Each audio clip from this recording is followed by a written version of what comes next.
I can't really see people because I'll be presenting. So definitely encourage the raise hand function, the chiming in, come off mic, or, put a question in the chat and we'll get to that. So with that, good morning and welcome to the webinar for the 2025-2027 JRP preliminary application. So as we move through, again, just feel free to chime in however you feel comfortable, and we'll go from there. Please just make sure that your mic is muted as you go off when you're done with your question, and then throughout the presentation. Great. Okay, so today's webinar will cover the JRP grant eligibility, the timeline, solicitation details, resources, and any of your questions. We will have a final application webinar in June to cover the competitive grant, victim services, and the budget sheet. So I'll just kind of say this too. I'll pause at the end of each slide to give time for any questions. You can also ask at the end. It's really up to your comfort level. So again, I'll kind of pause for any questions.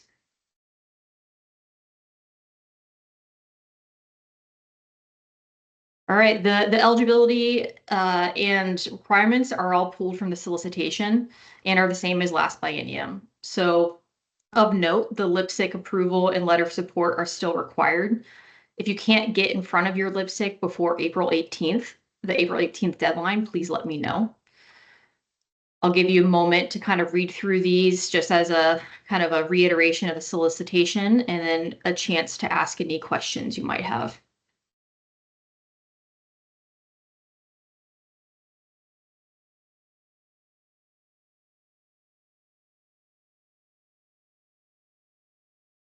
Can I go ahead and get confirmation, just like a hands up, if you all can see my slides? I'm getting some people saying they cannot see the slides. Okay, so I've got some confirmation there. All right. Amber, this will be recorded.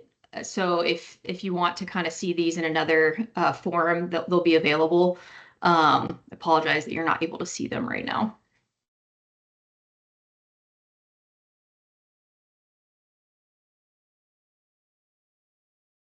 All right, so a brief overview of the timeline. I'll give you, again, a kind of moment to read through and call out just those main dates.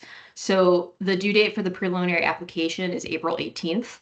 I know that's coming up fast, and so this is why we're meeting today. GRC feedback will be provided to applicants in early June, and that's kind of when the final application will open.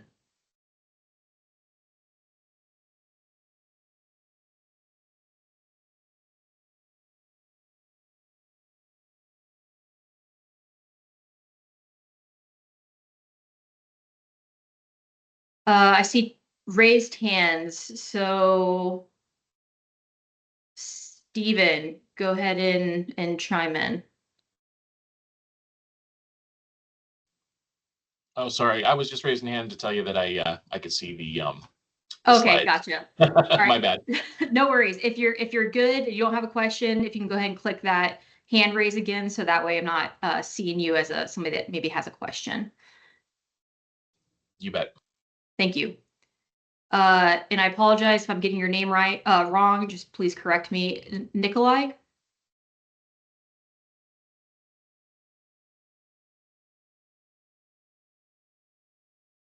Sorry, I just didn't take my hand down. Okay, great. I think that's it for questions. And so one change that we'll talk about here is the project period. So this coming biennium, the 2025 to 2027 biennium, that'll run for the project period, which is July 1st, 2025 through August 30th, 2027. And so what that means is that's when money can be spent.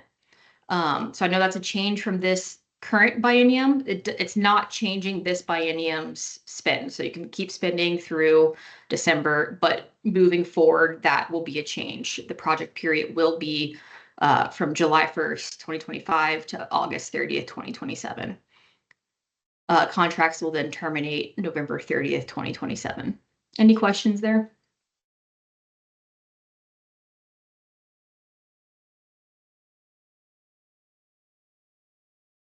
Lily?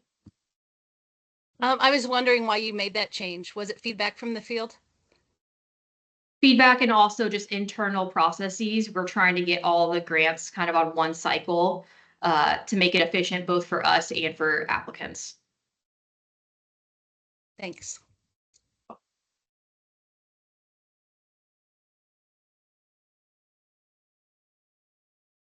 Okay, so this is also pulled directly from the solicitation. And of note, we'll kind of talk about the competitive grants. So just briefly, the big changes are that an opt-in is required in the preliminary application to be eligible to apply for funds in the final application. So I really want to make that clear. If you're going to apply for the competitive grant, you do have to opt in during this preliminary application to be eligible to apply in the final application. And then funds will be used for personnel only. As a reminder, funding reduction strategies for the competitive grant will be released in June, along with the opening of the final application, and we'll cover those reduction strategies in the final application webinar. I'll pause there for any questions. Denise? Lindsay, is there any ballpark on how much funds you think will be in the competitive pot 25, 27? Yeah, let me check that really quickly. It's very close to last biennium's.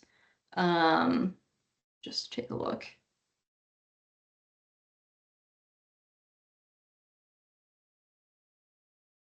So somewhere around 7.8 million. Again, that's just kind of recommended budget. We'll see what the legislation approves, but that's kind of where we are right now, estimate wise. Any other questions?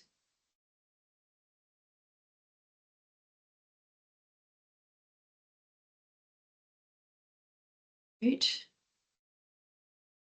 Okay, and maybe probably the most impactful slide, just the helpful hints. Many of you have done this application and know all of these things, but just to kind of put it out there. Again, as you're filling out your application, these are things to keep in mind. Address the reductions, increases, or no changes in prison use and recidivism. Address any racial or other disparities in JRP funded programs, and ask for what you need and then justify that request. Again, going back to JRP goals, reducing prison use or reducing recidivism while protecting public safety and holding individuals accountable, always tying back to kind of those goals as you explain your programs. And then, of course, you all know evidence-based. And then if you were at the summit, you kind of heard people talking about data. The data that you give us, and the more complete the data is, the better story we can tell on your behalf. So please don't let us infer what you're trying to say. We want to make sure that we're clearly understanding what you're communicating so we can then communicate that to the commission. We don't want to make assumptions about what you're asking for that ultimately could impact funding, and we don't want that to happen. Any questions there?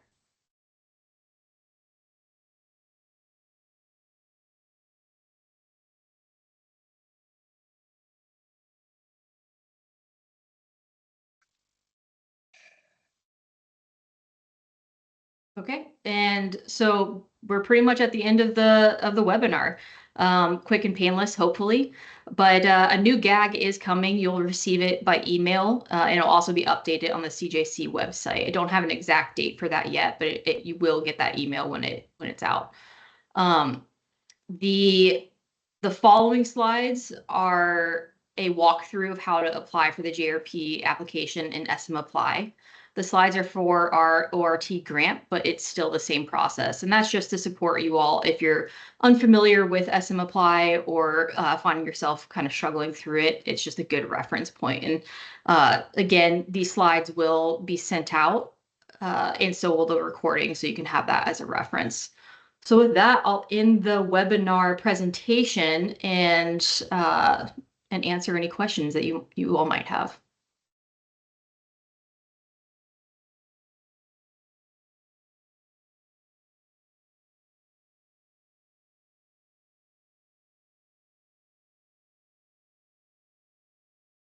Go ahead, Lily. It's always me, right? Can you tell me exactly what question the prelim, everything that's in the solicitation is what we have to answer now, right? All of that is due. We don't have the any final application questions. Correct. That's a lot to say. Okay, thank you. That was a great question, though. It was very clear and concise. I appreciate it.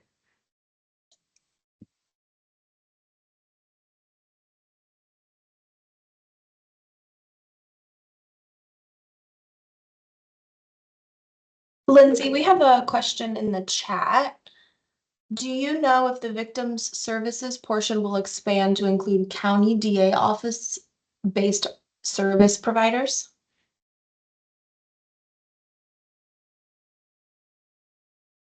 Amber, I don't have an answer to that question specifically. As far as I know, it's still community-based service providers, but I can get a refined answer for you and I'll respond to it via email. Lindsay, following up somewhat on that, I think the solicitation referenced a link or on the CJC website for a list of community-based providers or some similar type. Correct. So Yeah. that victim services list will be updated probably early next week. It's taken us a little while to compile. We've kind of reached out to some of our JREP counterparts and other people to try to have more of a comprehensive list for you all.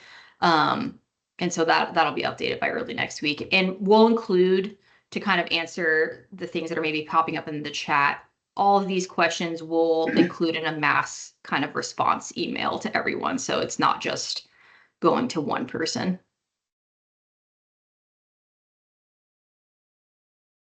And then Mark.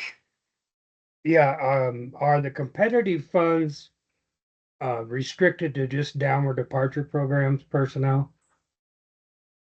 Correct, they are, yes. Okay. And then we And- have a couple more questions in the chat. Is there a formula allocation chart? Not quite yet, Lily. I believe the formula application. Let me pull up the timeline really quick.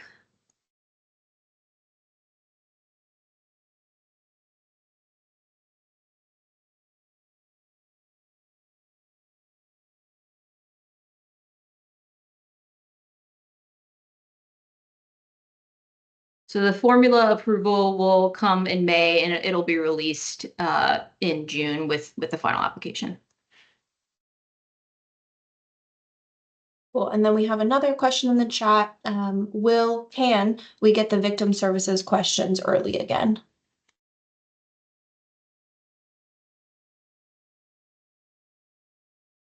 Yeah, we can definitely look at that and see if that's something that we can do. We'll kind of evaluate internally and get you that answer, Jenny.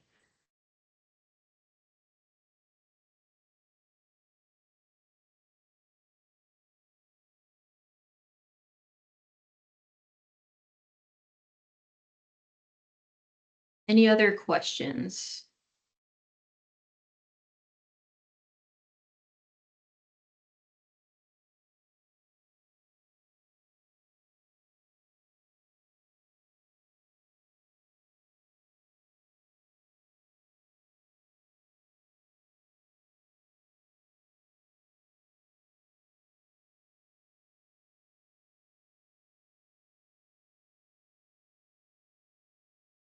All right, well, with that, hearing no further questions, I'll go ahead and end the webinar for today. As always, my signature block and any email that you all have received from me has a schedule a meeting link for any support that you all might need.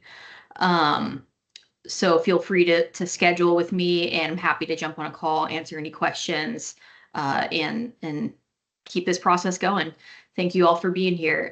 Kelly, this webinar will be was recorded and will be sent out.